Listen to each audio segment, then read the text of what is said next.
ಆದ್ದರಿಂದ ಅಂಥ ಒಂದು ಪರಿಸ್ಥಿತಿ, ಹಾಗಾಗಿ ಏನು ಮಾಡುವುದು ನಮಗೆ ಗೊತ್ತಾಗ್ತಾ ಇಲ್ಲ ಅಂತ ಹೇಳಿದ್ರು. ಆಗ ಶಂಕರರೇ ಅದರೊಳಗೆ ಇಳಿದು ಆ ವಿಗ್ರಹ ಎಲ್ಲಿದೆ ಅನ್ನುವುದನ್ನು ಹುಡುಕಿ ಅದರಿಂದ ವಿಗ್ರಹವನ್ನು ಹೊರಗೆ ತಂದು ಮತ್ತೆ ಪುನಃ ದೇವಸ್ಥಾನದಲ್ಲಿ ಪ್ರತಿಷ್ಠಾಪನೆ ಮಾಡಿದರು. ಈ ಒಂದು ವಿಷಯವನ್ನೇ ಪುರಾಣವೂ ಸಹ ಹೇಳ್ತಾ ಇದೆ. ಪುರಾಣದಲ್ಲಿ ಈಶ್ವರ ಒಂದು ಕಡೆ ಈಶ್ವರನ ಸಂವಾದದಲ್ಲಿ ಆ ಸ್ಕಾಂದ ಪುರಾಣದಲ್ಲಿ ಬದರಿ ಮಹಾತ್ಮ್ಯ ಅಂತಿದೆ. ಆ ಬದರಿ ಕ್ಷೇತ್ರದ ಮಹಾತ್ಮ್ಯದ ಬಗ್ಗೆ ಬಂದಾಗ ಶಿವ ಈ ಮಾತನ್ನು ಹೇಳಿರ್ತಾನೆ. ಏನು ಅಂತಂದರೆ, ತಥೋಹಂ ಯತಿರೂಪೇಣ ತೀರ್ಥಾನ್ ನಾರದ ಸಂಜ್ಞಕಾತ್ ಉದ್ಧೃತ್ಯ ಸ್ಥಾಪಯಿಷ್ಯಾಮಿ ಹರಿಂ ಲೋಕಹಿತೇಚ್ಛಯ ಅಂತ ಈಶ್ವರ ಈ ಮಾತನ್ನು ಹೇಳ್ತಾನೆ.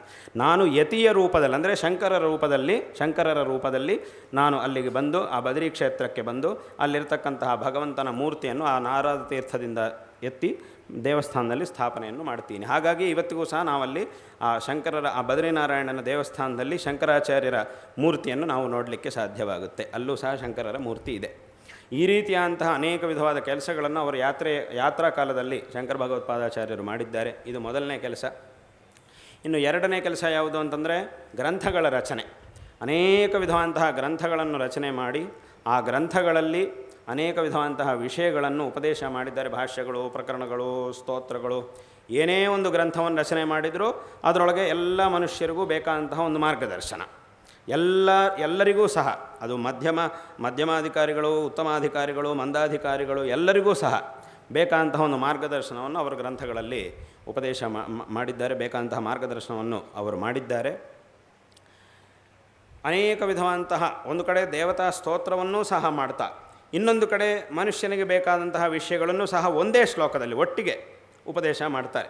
ಒಂದು ಉದಾಹರಣೆ ಹೇಳಬೇಕು ಅಂತಂದರೆ, ಅವರು ವಿಷ್ಣು ಷಟ್ಪದಿ ಸ್ತೋತ್ರ ಅಂತ ಒಂದು ಬರೆದಿದ್ದಾರೆ. ಆ ವಿಷ್ಣು ಷಟ್ಪದಿ ಸ್ತೋತ್ರದಲ್ಲಿ ಮೊದಲನೆಯದಾಗಿ ಅವರೊಂದು ಪ್ರಾರ್ಥನೆ ಮಾಡ್ತಾರೆ. ಏನು, ಒಂದು ಕಡೆ ಭಗವಂತನ ಪ್ರಾರ್ಥನೆಯೂ ಮಾಡಿದ ಹಾಗಾಯಿತು, ನಾವು ದೇವರ ಹತ್ರ ಏನು ಪ್ರಾರ್ಥನೆ ಮಾಡಬೇಕು ಅನ್ನುವುದನ್ನು ಸಹ ನಮಗೆ ತೋರಿಸ್ತಾ ಇದ್ದಾರೆ ಆ ಒಂದು ಸ್ತೋತ್ರದಲ್ಲಿ. ಆ ಒಂದೇ ಒಂದು ಶ್ಲೋಕದಲ್ಲಿ ಅವರೇನು ಹೇಳಿದ್ದಾರೆ, ಅವಿನಯಂ ಅಪನಯ ವಿಷ್ಣು ದಮಯ ಮನಶ್ಶಮಯ ವಿಷಯ ಮೃಗತೃಷ್ಣಾಂ ಭೂತದಯಾಂ ವಿಸ್ತಾರಯ ತಾರಯ ಸಂಸಾರ ಸಾಗರತಃ ಅನ್ನೋದು ಶ್ಲೋಕ. ಇಲ್ಲವರು ಏನು ಪ್ರಾರ್ಥನೆ, ನಾವು ದೇವರ ಹತ್ರಕ್ಕೆ ಹೋದಾಗ ಏನು ಕೇಳ್ಕೊಳ್ಬೇಕು ಅನ್ನೋದನ್ನು ತೋರಿಸ್ತಾ ಇದ್ದಾರೆ. ಏನೇನೋ ಕೇಳುವುದಲ್ಲ, ಅದು ಇದು ಅಂತೆಲ್ಲ ಈ ಕಂಡಿದ್ದನ್ನೆಲ್ಲ ಕೇಳುವುದಲ್ಲ. ಸರಿಯಾಗಿ ಇದನ್ನು ಕೇಳಿಬಿಟ್ರೆ ಬೇರೆ ಎಲ್ಲವುದನ್ನು ಕೇಳಿದ ಹಾಗಾಗುತ್ತೆ, ಇನ್ನೇನು ಕೇಳಲಿಕ್ಕೆ ಉಳಿಯುವುದಿಲ್ಲ ಲೋಕದಲ್ಲಿ. ಅಂದರೆ ಏನು ಹೇಳ್ತಾರೆ, ಅವಿನಯಂ ಅಪನಯ, ನನ್ನಲ್ಲಿರುವಂತಹ ಅಹಂಕಾರವನ್ನು ಹೋಗಲಾಡಿಸು. ದಮಯ ಮನಃ, ನನ್ನ ಮನಸ್ಸಿಗೊಂದು ನಿಗ್ರಹವನ್ನು ಕೊಡು. ಶಮಯ ವಿಷಯ ಮೃಗತೃಷ್ಣ, ನನ್ನಲ್ಲಿರತಕ್ಕಂಥ ದುರಾಸೆಗಳನ್ನು ದೂರ ಮಾಡು. ಭೂತದಯಾಂ ವಿಸ್ತಾರಯ, ಎಲ್ಲರ ಮೇಲೂ ನನಗೆ ಒಂದು ದಯಾಗುಣವನ್ನು ಕೊಡು. ತಾರಯ ಸಂಸಾರ ಸಾಗರತಃ, ಈ ಸಂಸಾರದಿಂದ ನನ್ನನ್ನು ಪಾರು ಮಾಡು, ಸಂಸಾರ ದುಃಖದಿಂದ ನನಗೆ ಮುಕ್ತಿಯನ್ನು ಕೊಡು ಅಂತ ಭಗವಂತನಲ್ಲಿ ಪ್ರಾರ್ಥನೆ. ಇಷ್ಟು ಕೇಳಿದರೆ ಇನ್ನೇನು ಕೇಳಬೇಕಾಗಿಲ್ಲ. ದೇವರ ಸನ್ನಿಧಿಗೆ ಹೋಗಿ ಇದರೊಳಗೆ ಎಲ್ಲವೂ ಬಂದಾಯಿತು, ಪ್ರತಿಯೊಂದು ವಿಷಯ ಇದರೊಳಗೆ ಬಂದಾಯಿತು. ಇನ್ನು ನಾವು ಏನೇನು ಕೇಳ್ಕೊಳ್ತೀವೋ, ಏನೇನು ಕಷ್ಟಗಳು ಕಾರ್ಪಣ್ಯಗಳು ನನಗೆ ಅದು ಎಲ್ಲವೂ ಇದರೊಳಗೆ ಬರುತ್ತೆ. ಇದೊಂದು ಪ್ರಾರ್ಥನೆ. ಈ ಸಣ್ಣ ಶ್ಲೋಕದಲ್ಲಿ ಇಷ್ಟು ವಿಷಯವನ್ನು ಅವರು ಶಂಕರ ಭಗವತ್ಪಾದಾಚಾರ್ಯರು ಹೇಳಿದ್ದಾರೆ. ಹೀಗಾಗಿ ಅವರ ಗ್ರಂಥದಲ್ಲಿರ್ತಕ್ಕಂತಹ ಒಂದೊಂದು ವಾಕ್ಯ, ಒಂದೊಂದು ಶಬ್ದವೂ ಸಹ ಅತ್ಯಂತ ಉತ್ಕೃಷ್ಟವಾದಂತಹದ್ದಾಗಿದೆ. ಪ್ರತಿಯೊಂದರಿಂದಲೂ ಮನುಷ್ಯನಿಗೆ ಒಂದು ಮಾರ್ಗದರ್ಶನ ಅನ್ನೋದು ಉಂಟಾಗುತ್ತೆ. ಅಂತಹ ಗ್ರಂಥಗಳನ್ನು ರಚನೆ ಮಾಡಿದ್ದಾರೆ ಶಂಕರ ಭಗವತ್ಪಾದಾಚಾರ್ಯರು. ಇದು ಗ್ರಂಥಗಳ ರಚನೆ ಅದೊಂದು ಕಾರ್ಯ. ಅದೇ ರೀತಿಯಾಗಿ ಪೀಠಗಳ ಸ್ಥಾಪನೆ, ಮೂರನೇ ಕಾರ್ಯ ಚತುರಾಮ್ನಾಯ ಪೀಠಗಳ ಸ್ಥಾಪನೆ. ಭಾರತದಲ್ಲಿ 4 ದಿಕ್ಕುಗಳಲ್ಲಿ ಸರಿಯಾಗಿ ಆಯಾ ದಿಕ್ಕುಗಳಲ್ಲಿರ್ತಕ್ಕಂತಹ ಕ್ಷೇತ್ರಗಳಲ್ಲಿ ಆಮ್ನಾಯ ಪೀಠಗಳನ್ನು ಸ್ಥಾಪನೆ ಮಾಡಿದರು. ಆ ಪೀಠಗಳಲ್ಲಿ ಗುರು ಪರಂಪರೆಯನ್ನು ಏರ್ಪಡಿಸಿದರು. ಆ ಗುರು ಪರಂಪರೆಯಲ್ಲಿರ್ತಕ್ಕಂತಹ ಎಲ್ಲರೂ ಸಹ ಏನೇನು ಮಾಡಬೇಕು ಅನ್ನುವಂತಹ ಎಲ್ಲ ಕರ್ತವ್ಯಗಳನ್ನು ಸಹ ಅವರೇ ಉಪದೇಶವನ್ನು ಮಾಡಿದರು. ಹೀಗೆಲ್ಲದ ವ್ಯವಸ್ಥೆಗಳನ್ನು ಅವರೇ ಮಾಡಿದ್ದಾರೆ. ಇಂತಹ ಈ 3 ವಿಧವಾದಂತಹ ಕಾರ್ಯಗಳನ್ನು ಮಾಡಿ ನಮ್ಮ ಒಂದು ಸನಾತನ ಧರ್ಮವು ಶಾಶ್ವತವಾಗಿ ಈ ಭೂಮಿಯಲ್ಲಿ ವಿರಾಜಮಾನವಾಗುವಂತೆ ಮಾಡಿದವರು ಶಂಕರ ಭಗವತ್ಪಾದಾಚಾರ್ಯರು. ಅವರು ಮಾಡಿದಂತಹ ಈ ಚತುರಾಮ್ನಾಯ ಪೀಠಗಳಲ್ಲಿ ದಕ್ಷಿಣಾಮ್ನಾಯ ಶೃಂಗೇರಿ ಶಾರದಾ ಪೀಠವು ನಮ್ಮ ದಕ್ಷಿಣ ಭಾರತದ ಒಂದು ಪೀಠವಾಗಿದೆ. ಈ ಪೀಠದಲ್ಲಿ ಅವಿಚ್ಛಿನ್ನವಾದಂತಹ ಗುರು ಪರಂಪರೆಯಲ್ಲಿ 33ನೇ ಅಧಿಪತಿಗಳು ಜಗದ್ಗುರು ಶ್ರೀ ಸಚ್ಚಿದಾನಂದ ಶಿವಾಭಿನವ ನೃಸಿಂಹಭಾರತಿ ಮಹಾಸ್ವಾಮಿಗಳವರು. ಅವರೂ ಸಹ ಶಂಕರ ಭಗವತ್ಪಾದಾಚಾರ್ಯರ ಹಾಗೆ ಅನೇಕ ವಿಧವಾದಂತಹ ಕೆಲಸಗಳನ್ನು ಮಾಡಿದ್ದಾರೆ. ಹೇಗೆ ಶಂಕರರು ಅಲ್ಲಿ ಅವಿನಯಂ ಅಪನಯ ವಿಷ್ಣು ಅಂತ ದೇವರ ಹತ್ರ ಏನು ಪ್ರಾರ್ಥನೆ ಮಾಡಬೇಕು ಅನ್ನೋದನ್ನು ನಮಗೆ ತೋರಿಸಿದ್ದಾರೆ. ಅದೇ ರೀತಿಯಾಗಿ ಗುರುಗಳು ಅಮ್ಮನವರ ಸನ್ನಿಧಿಯಲ್ಲಿ ನಾವು ಏನು ಪ್ರಾರ್ಥನೆ ಮಾಡಬೇಕು ಅನ್ನೋದನ್ನು ತೋರಿಸಿದ್ದಾರೆ. ಅದನ್ನು ಅಷ್ಟನ್ನು ಪ್ರಾರ್ಥನೆ ಮಾಡಿದರೆ ಇನ್ನು ಎಲ್ಲವುದನ್ನು ಪ್ರಾರ್ಥನೆ ಮಾಡಿದ ಹಾಗಾಯಿತು. ಇನ್ನು ಬೇರೆ ಯಾವುದೋ ಪ್ರತ್ಯೇಕವಾಗಿ ಕೇಳಿಕೊಳ್ಳುವ ಅವಶ್ಯಕತೆ, ಈ ಒಂದು ಶ್ಲೋಕ ಹೇಳಿಬಿಟ್ರೆ ಸಾಕು. ಇದರ ಅರ್ಥ ತಿಳ್ಕೊಂಡು ಬಿಟ್ಟು ಒಂದು ಸಲ ಈ ಶ್ಲೋಕವನ್ನು ಅಮ್ಮನವರ ಸನ್ನಿಧಿಯಲ್ಲಿ ಒಂದು ಸರಿ ಹೇಳಿದರೆ ಸಾಕು, ಎಲ್ಲವುದನ್ನು ಕೇಳಿದ ಹಾಗಾಗುತ್ತೆ. ಏನು ಅಂತಂದರೆ ಅವರೊಂದು ಮಾತನ್ನು ಒಂದು ಶ್ಲೋಕವನ್ನು ರಚನೆ ಮಾಡ್ತಾರೆ ಅಮ್ಮನವರನ್ನು ಪ್ರಾರ್ಥನೆ ಮಾಡುವಾಗ.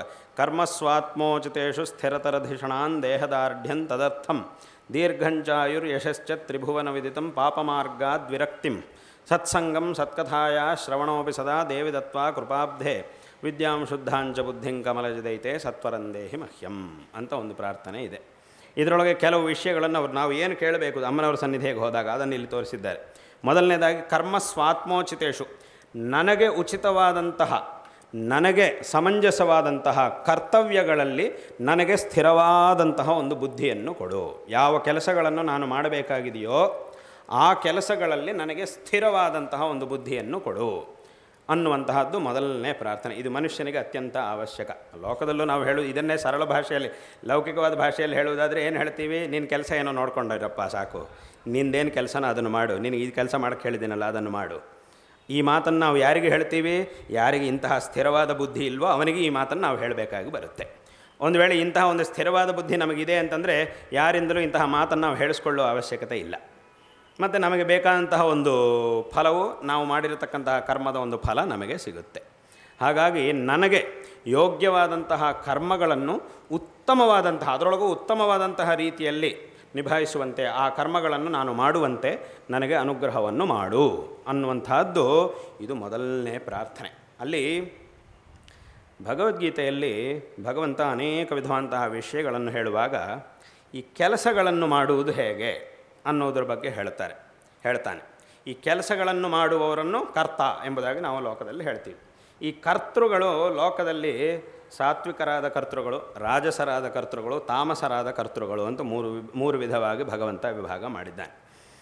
ಅಲ್ಲಿ ಈ ಸಾತ್ವಿಕವಾದಂತಹ ಕರ್ತೃಗಳು ಅಂತ ಯಾರನ್ನು ಹೇಳಬೇಕು ಅಂತಂದರೆ ಭಗವಂತ ಹೇಳ್ತಾನೆ, ಮುಕ್ತ ಸಂಗೋ ನಹಂವಾದಿ ಧೃತ್ಯುತ್ಸಾಹ ಸಮನ್ವಿತಃ ಸಿದ್ಧ್ಯಸಿದ್ಧ್ಯೋರ್ ನಿರ್ವಿಕಾರ ಕರ್ತ ಸಾತ್ವಿಕ ಉಚ್ಯತೆ ಅಂತ ಭಗವಂತ ಹೇಳ್ತಾನೆ. ಏನಿದರ ಅರ್ಥ?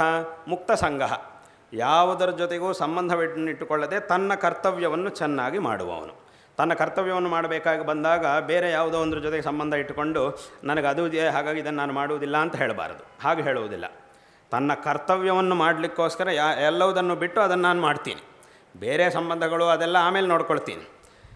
ಈ ತನ್ನ ಒಂದು ಕರ್ತವ್ಯ ಏನಿದೆಯೋ ಅದು ಲೋಕದಲ್ಲಿ ತುಂಬ ಜನ ಏನು ಮಾಡ್ತಾರೆ, ಅವರವರ ಕರ್ತವ್ಯಗಳಿಗೋಸ್ಕರ ಎಲ್ಲವುದನ್ನು ಬಿಟ್ಟು ಎಲ್ಲೆಲ್ಲಿಗೂ ಹೋಗಬೇಕಾಗಿ ಬರುತ್ತೆ. ಮನೆ ಇತ್ಯಾದಿಗಳನ್ನು, ಮನೆ ಮತ್ತು ಮನೆಯಲ್ಲಿರ್ತಕ್ಕಂಥವ್ರು ಇಷ್ಟವಾದಂತಹ ವ್ಯಕ್ತಿಗಳು ಎಲ್ಲರನ್ನು ಬಿಟ್ಟು ಹೋಗಬೇಕಾಗುತ್ತೆ. ಯಾಕೆ ಹೋಗ್ತಿದ್ದಾರೆ? ಕರ್ತವ್ಯ. ಆ ಕರ್ತವ್ಯದ ನಿರ್ವಹಣೆಗೋಸ್ಕರ ಎಲ್ಲವುದನ್ನು ಬಿಟ್ಟು ಎಲ್ಲಿಗೋ ನಾವು ಹೋಗಬೇಕಾಗಿ ಬರುತ್ತೆ ಕೆಲವೊಂದು ಸಲ. ಆಗ ನಾವು ಹೋಗಲೇಬೇಕು. ನಾವು ಹೋಗಲಿಲ್ಲ ಅಂತಂದರೆ ನಾವು ತುಂಬ ತೊಂದರೆಯನ್ನು ಮಾಡ್ಕೊಂಡು ಹಾಗಾಗುತ್ತೆ. ಆದ್ದರಿಂದ ಸರಿಯಾಗಿ ನಾವು ಕೆಲಸವನ್ನು ಮಾಡಬೇಕು ಅಂತಂದರೆ ಇದು ಅನಿವಾರ್ಯ. ಕೆಲವೊಂದು ಸಲ ಇಂತಹ ಬಂಧನಗಳನ್ನು, ಈ ಸಂಘವನ್ನು ಬಿಟ್ಟು ನಮ್ಮ ಕೆಲಸಕ್ಕಾಗಿ ನಾವು ಹೋಗಬೇಕಾಗಿ ಬರುವುದು ಅನಿವಾರ್ಯ. ಆ ರೀತಿಯಾಗಿ ಯಾರು ಮಾಡ್ತಾನೋ ಅವನು ನಿಜವಾದಂತಹ ಸಾತ್ವಿಕವಾದಂತಹ ಕರ್ತ ಎಂಬುದಾಗಿ ಭಗವಂತ ಹೇಳ್ತಾನೆ. ಅಲ್ಲಿ ಮುಕ್ತ ಸಂಘ ಅನಹಂವಾದಿ. ಎರಡನೇದಾಗಿ ಏನು ಹೇಳಿದ್ದಾನೆ ಅಂತಂದರೆ ಎಲ್ಲ ಕೆಲಸಗಳನ್ನು ಮಾಡಿ ಕೆಲವರು ಲೋಕದಲ್ಲೇ ಅದು ನಾನು ಮಾಡಿದ್ದು, ಇದು ನಾನು ಮಾಡಿದ್ದು, ನಾನು ಅದು ಮಾಡಿದ್ದೆ, ಇದು ಮಾಡಿದ್ದೆ, ಇದು ಅಂತ ಎಲ್ಲ ಹೇಳ್ಕೊಳ್ತಾ ಇದ್ದಿದ್ದು ಇಲ್ಲದೇ ಇರುವುದು ಎಲ್ಲವುದನ್ನು ಹೇಳ್ಕೊಳ್ತಾ ಇರ್ತಾರೆ. ಆದರೆ ಹಾಗೆ ಹೇಳಬಾರದು. ಅನಹಂವಾದಿ, ಆ ಅಹಂಕಾರ ಇಲ್ಲದೆ ಇರುವುದು, ನಾನೇ ಅದನ್ನು ಮಾಡಿದ್ದು, ನಾನೇ ಇದನ್ನು ಮಾಡಿದ್ದು ಅನ್ನುವಂತಹ ಅಹಂಕಾರ ಇಲ್ಲದೆ ಇರುವವನು, ಆ ಅಹಂಕಾರ ಭಾವನೆ ಇಲ್ಲದೆ ಕೆಲಸಗಳನ್ನು ಮಾಡುವವನು. ಅಂದರೆ ಏನು? ನಾನದು ಮಾಡಿದ್ದೀನಿ, ನಾನಿದು ಮಾಡಿದ್ದೀನಿ ಅಂತ ನಾವು ಹೇಳಿಕೊಳ್ಳುವುದಲ್ಲ, ಬೇರೆಯವರು ಹೇಳಬೇಕು. ಒಬ್ಬ ವ್ಯಕ್ತಿ ಒಂದು ಕೆಲಸವನ್ನು ಮಾಡಿದ್ದಾನೆ ಅಂತಂದರೆ ಬೇರೆಯವನು ಹೇಳಬೇಕು, ಇವನಿಂತಹ ಕೆಲಸ ಮಾಡಿದ್ದಾನೆ, ಇವರು ತುಂಬ ಉತ್ತಮವಾದಂತಹ ವ್ಯಕ್ತಿ, ಇಂತಿಂತಹ ಕೆಲಸಗಳನ್ನು ಇವರು ಮಾಡಿದ್ದಾರೆ, ಇವರಿಂದ ಈ ಕೆಲಸಗಳೆಲ್ಲ ಆಗಿದೆ ಅಂತ ಬೇರೆಯವರು ಹೇಳಿದರೆ ಅದು ತಪ್ಪಲ್ಲ, ಅದು ಸರಿಯೇ. ವಾಸ್ತವವಾಗಿ ಅದೇ ಸರಿ. ಯಾಕಂದರೆ ಬೇರೆಯವರು ಹೇಳಲೇಬೇಕು. ಒಬ್ಬ ವ್ಯಕ್ತಿ ಒಳ್ಳೆ ಕೆಲಸ ಮಾಡಿದ್ದಾನೆ ಅಂದರೆ ಖಂಡಿತವಾಗಿಯೂ ನಾವು ಅವರ ಪ್ರಶಂಸೆ ಮಾಡಲೇಬೇಕು. ಅವನು ಮಾಡಿದಂತಹ ಕೆಲಸವನ್ನು 4 ಜನರಿಗೆ ಹೇಳಲೇಬೇಕು, ಇಂಥ ಒಳ್ಳೆ ಕೆಲಸ ಮಾಡಿದ್ದಾರೆ ಇವರು ಈ ಕೆಲಸವನ್ನು ಮಾಡಿದ್ದಂದರೆ ಇಷ್ಟೆಲ್ಲ ಜನರಿಗೆ ಉಪಯೋಗ ಆಗಿದೆ ಅನ್ನೋದನ್ನು ನಾವು ಹೇಳಲೇಬೇಕು. ಆದರೆ ಅವನು ಮಾತ್ರ ಹೇಳಿಕೊಳ್ಳೋ ಹಾಗಿಲ್ಲ ಅಂತ ಭಗವಂತ ಹೇಳ್ತಾ ಇದ್ದಾನೆ. ಅನಹಂವಾದಿ. ಹಾಗೆ ಧೃತ್ಯುತ್ಸಾಹ ಸಮನ್ವಿತ ಅಂತ. ಧೃತಿ ಅಂದರೆ ಒಂದು ಧೈರ್ಯ, ಉತ್ಸಾಹ, ಕೆಲಸವನ್ನು ಮಾಡಲಿಕ್ಕೆ ಒಂದು ಉತ್ಸಾಹ. ಈ ಎರಡೂ ಬೇಕು ಮನುಷ್ಯನಿಗೆ. ಏನಾದರೂ ಒಂದು ಕೆಲಸ ನಡೀಬೇಕು ಅಂತಂದರೆ ಮೊದಲು ಈ ಕೆಲಸವನ್ನು ನಾನು ಮಾಡ್ತೀನಿ ಅನ್ನುವಂತಹ ಒಂದು ಧೈರ್ಯ, ಆತ್ಮಧೈರ್ಯ ಮನುಷ್ಯನಿಗೆ ಬೇಕು. ಆ ಧೈರ್ಯದಿಂದ ಒಂದು ಕೆಲಸವನ್ನು ಮಾಡಿ ಇದೆಲ್ಲ ಹೆಲ್ಲಾಗುತ್ತೆ ರೀ, ಅಯ್ಯೋ ನನಗೆ ಹೆದರಿಕೆ ಆಗುತ್ತೆ ರೀ, ಅಲ್ಲಿ ಹೋಗಿ ಯಾರ ಜೊತೆ ಕೆಲಸ ಮಾಡಬೇಕು ಅವ್ರ ಹತ್ರ ಹೋಗಿ ಅವ್ರ ಮುಖ ನೋಡಿದ್ರೆಣ್ಣೆ ನನಗೆ ಹೆದರಿಕೆ ಆಗಿಬಿಡುತ್ತೆ, ಇಲ್ಲ ಅದೆಲ್ಲ ನನಗಾಗುವುದಿಲ್ಲ ಅಂತ ಹೇಳಬಾರ್ದು. ಅಲ್ಲಿಗೆ ಹೋಗಿಬಿಟ್ರೇ ಏನೋ ಒಂಥರ ಆಗಿಬಿಡುತ್ತೆ, ನನಗೆ ಹೆದರಿಕೆ. ಅಲ್ಲ, ಪರವಾಗಿಲ್ಲಪ್ಪ, ನೀನೇನು ಹೆದರಿಕೊಳ್ಳೋ ಅವಶ್ಯಕತೆ ಇಲ್ಲ, ಮಾಡು ಅಂತಂದರೆ ಇಲ್ಲ ಇಲ್ಲ ನನ್ನ ಕೈಲಾಗೋದಿಲ್ಲ ಅಂತ ಕೆಲವರು ಹೇಳ್ತಿರ್ತಾರೆ. ಆದರೆ ಅದು ಇರಬಾರ್ದು, ಧೈರ್ಯ ಇರಬೇಕು. ಈ ಕೆಲಸವನ್ನು ನಾನು ಮಾಡಬೇಕು ಅನ್ನುವಂಥ ಒಂದು ಧೈರ್ಯ ಬೇಕು. ಉತ್ಸಾಹ, ಧೈರ್ಯದ ಜೊತೆಗೆ ಉತ್ಸಾಹವು ಅತ್ಯಂತ ಅವಶ್ಯಕವಾದದ್ದು. ಒಂದು ಕೆಲಸವನ್ನು ಮಾಡಬೇಕು ಅಂತ ನಮಗೆ ಆ ಒಂದು ಉತ್ಸಾಹವನ್ನು ನಾವು ತಂದುಕೊಂಡ್ರೆ ಆ ಕೆಲಸವನ್ನು ಅರ್ಧ ಮುಗಿಸಿದ ಹಾಗೇನೆ. ಆ ಉತ್ಸಾಹ ನಮ್ಮಲ್ಲಿದ್ದರೆ ಸಾಕು, ಕೆಲಸ ಅರ್ಧ ಮುಗಿದ ಹಾಗೇನೆ. ಮುಂದಿನ ಕೆಲಸವನ್ನು ಆಮೇಲೆ ಈ ಉತ್ಸಾಹದಿಂದ ಮುಂದಿನ ಕೆಲಸವು ತಾನಾಗೇ ಆಗುತ್ತೆ. ನಿರುತ್ಯುತ್ಸಾಹ ಸಮನ್ವಿತ. ಹಾಗೆ ಸಿದ್ಧ್ಯೋರ್ ನಿರ್ವಿಕಾರ, ಇದು ಒಂದು ತುಂಬ ವಿಶೇಷವಾದಂತಹ ಒಂದು ವಿಷಯ. ಸಿದ್ಧಿ ಅಸಿದ್ಧಿ, ನಾವು ಮಾಡುವಂತಹ ಒಂದು ಕೆಲಸ ಏನಿದೆಯೋ ಈ ಕೆಲಸವು ಸಫಲವಾದರೂ ಒಂದು ವೇಳೆ ಸಫಲವಾಗದೇ ಇದ್ದರೂ ನಿರ್ವಿಕಾರವಾಗಿರುವುದು. ಸಫಲವಾಗಿದೆ ಸಂತೋಷ ಅಷ್ಟೇ. ಸಫಲವಾಗಲಿಲ್ಲ ಆಗ ಬೇಜಾರು ಮಾಡಿಕೊಂಡು ಅಯ್ಯೋ ಆಗೋಯ್ತು, ಇನ್ನು ನನ್ನಿಂದ ಯಾವ ಕೆಲಸ ಮಾಡೋಕ್ಕಾಗೋದಿಲ್ಲ, ಇನ್ನು ನನ್ನಿಂದ ಏನು ಪ್ರಯೋಜನ ಇಲ್ಲ ಅಂತ ಹೇಳ್ಕೊಳ್ಳುವುದು, ಅಂತ ತನಗೆ ತಾನೇ ಹೇಳ್ಕೊಳ್ಳುವುದು, ಇನ್ನು ನನ್ನಿಂದ ಯಾವ ಉಪಯೋಗವೂ ಇಲ್ಲ ಅಂತ ಹೇಳ್ಕೊಳ್ಳುವುದು, ಇನ್ನು ನಾನು ಯಾವ ಕೆಲಸಗಳನ್ನು ಮಾಡುವುದಿಲ್ಲ ಅಂತ ಬಿಟ್ಟುಬಿಡೋದು. ಹೀಗೂ ಮಾಡಬಾರ್ದು. ಸಫಲವಾಗಿಲ್ಲ, ಯಾಕಾಗಿಲ್ಲ, ಏನೋ ಒಂದು ಕಡಿಮೆ ಆಗಿದೆ, ಎಲ್ಲೋ ಒಂದು ಕಡೆ ಲೋಪ ಆಯಿತು, ಆ ಲೋಪವಾಗಿರುವುದರಿಂದ ಕೆಲಸ ಆಗಿಲ್ಲ. ಆದರೆ ಮುಂದೆ ಆದರೂ ನಾನು ಈ ಕೆಲಸವನ್ನು ಮಾಡಬೇಕು, ಮತ್ತು ಪುನಃ ಇನ್ನೊಂದು ಸಲ ಮಾಡುವಾಗ ಈ ಲೋಪ ಆಗಬಾರ್ದು, ಮುಂದೆ ನಾನು ಈ ಕೆಲಸವನ್ನು ಮಾಡಬೇಕು ಅನ್ನುವಂತಹ ಒಂದು ಸ್ವಭಾವ ಅದು ಮನುಷ್ಯನಿಗೆ ಬೇಕು. ಕೆಲಸ ತುಂಬ ಚೆನ್ನಾಗಾಯಿತು ಆಗಲೂ ಮನಸ್ಸಿನಲ್ಲಿ ಸಂತೋಷ ಪಡುವುದು ಅಷ್ಟೇ ಹೊರತು, ಕೆಲಸ ಆದ ತಕ್ಷಣ ಎಲ್ಲ ಆಯಿತು, ನನ್ನನ್ನು ಬಿಟ್ಟರೆ ಈ ಕೆಲಸವನ್ನು ಯಾರೂ ಮಾಡೋಕ್ಕಾಗೋದೇ ಇಲ್ಲ, ಇದನ್ನು ಮಾಡಿದವನು ನಾನು, ಇದು ನನ್ನಿಂದಲೇ ಇದೆಲ್ಲ ಆಯಿತು, ಇದು ನಾನಿದ್ದಿದ್ದರಿಂದ ಇದೆಲ್ಲ ಆಯಿತು, ಈ ರೀತಿಯಾಗಿ ವಿಪರೀತವಾಗಿ ಮಾಡಬಾರದು. ಆಗಿದೆ ಭಗವಂತನ ಅನುಗ್ರಹ, ನಾನು ನನ್ನ ಪ್ರಯತ್ನ ನಾನು ಮಾಡಿದ್ದೇನೆ, ಭಗವಂತನ ಅನುಗ್ರಹ ಆಯಿತು, ಕೆಲಸ ಆಯಿತು, ಸಂತೋಷ, ಭಗವಂತ ಇಂತಹ ಒಂದು ಕೆಲಸವನ್ನು ನನಗೆ ಕೊಟ್ಟಿದ್ದಾನೆ, ಮುಂದೆಯೂ ಸಹ ಇದೇ ರೀತಿಯಾದ ಒಳ್ಳೆಯ ಕೆಲಸಗಳನ್ನು ಮಾಡಲಿಕ್ಕೆ ನಾನು ಪ್ರಯತ್ನ ಪಡಬೇಕು, ಆ ಭಾವನೆ ಬರಬೇಕು.